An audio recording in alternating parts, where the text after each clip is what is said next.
لو كان عندك أي أمر تريد أن هذا الأمر مثلا يطوف ما ينظر إليه، سبح تسبيحة الزهراء.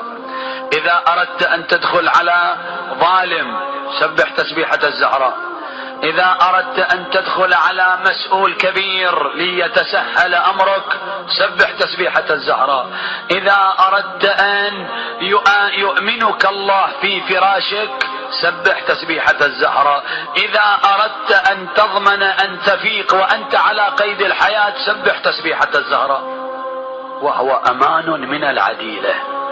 من وين جاب النبي من السماء، وقال لفاطمة: يا فاطمة ألا أحبيك بشيء فيه خير الدنيا والآخرة؟ قالت: نعم. علمها 34 تكبيرة، 33 تحميدة، و33 تسبيحة، يصير المجموع 100. لاحظ احنا نجهل فضل تسبيح الزهراء عليه السلام، بل ورد عن بعض أئمتنا ما معناه: لا تكاد تقبل الصلاة من دون تسبيح أمنا فاطمة.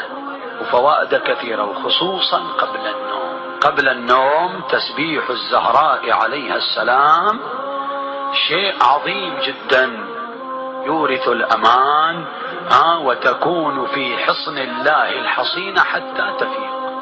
ما يصيبك شر ولا ضر، ما يصيبك مكروه ما دمت قد سبحت بتسبيح الزهراء عليه السلام.